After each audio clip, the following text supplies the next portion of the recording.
Hi. Some years ago, quite a few, I was pastoring in a church in Australia. I was part of a pastoral team, and we were working on a mission statement for the church, a new mission statement of the church. And someone came up with this: to reach our world by growing in faith, offering hope, and acting in love. And I had a thought, which I think was a good one, was to reach our world for what purpose? And I said, maybe we should add for Jesus, because I gave a crazy example. I said it could be for the Richmond Football Club, which was my favourite team, and because I could justify that we would be growing in faith in that our team was going to come good after 25 years of being terrible, offering hope that Richo's just going to kick a lot more goals this year, and acting in love because we're such passionate supporters that we really love. And so I kind of said we needed to have somewhere in the mission statement that it was all about Jesus.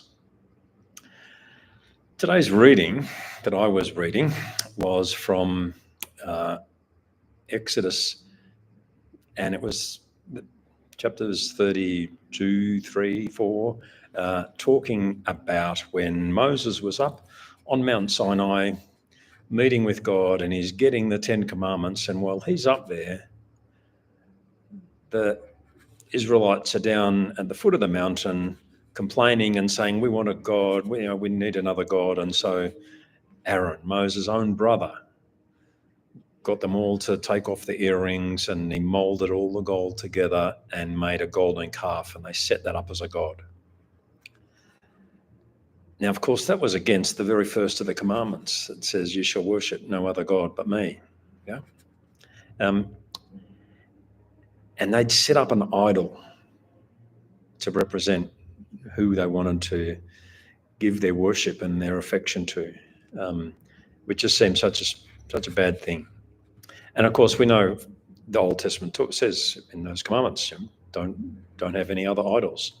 In the New Testament, we've got some scriptures that relate to that as well. In Romans 1:25, it says they exchange the truth of God for a lie and worship and serve created things rather than the Creator.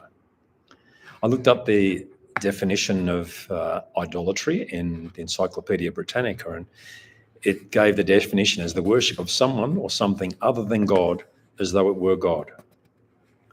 And here were the Israelites worshipping a golden calf. Yeah. In Colossians chapter 3, verse 5, Paul says, put to death, therefore, whatever belongs to your earthly nature, sexual immorality, impurity, lust, evil desires, and greed, which is idolatry. Yeah, all of those things that we think we want to do, we think that are really important and that we want to put ourselves out for, are examples of idolatry. Now, there are lots of different ways that idolatry has crept into our society.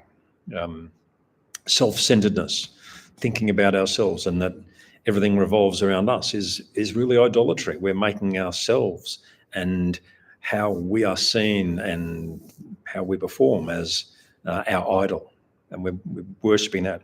Now, obviously, there are things like money and possessions that clearly become idols for people. That the pursuit of more and more and more money and having more and more things is what can easily get in the way of our worshipping of God and of our keeping God at the centre of who we are. Other things like chasing career success. For some people, just technology and entertainment are the things that they idolise. Lots of people are looking and striving for fame because that's what's going to, they think that's what's going to satisfy them. Yeah. It can be something as simple as our physical appearance that we idolise, that we're always trying to look so smart and attractive to other people that we can idolise our own appearance. It can even be relationships that we idolise, other people.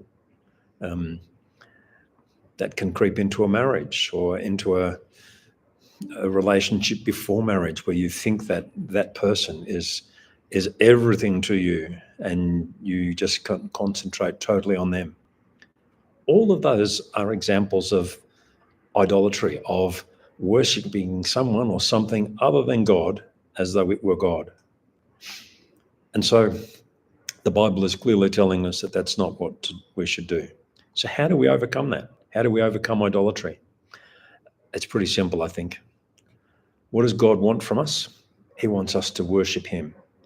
And the best way that we can do that and make that a constant part of who we are is by giving praise and thanksgiving and developing a habit, a lifestyle of giving praise and thanksgiving to God. So let's not be drawn into idolatry in any form, whatever that is. And the best way for us to counter that and prevent that from happening to us is to develop a lifestyle of giving praise and thanksgiving to God, making sure that every day when we wake up, we are thanking God. We are praising him for who he is. We're thanking him for what he has done for us and what he's going to do. And if we do that and we keep that up during the day and we're looking at every situation as to how we can be thankful to God, then idolatry will be far from us. And so that's what would be my encouragement for you today. Okay, hope you've enjoyed this. Bye.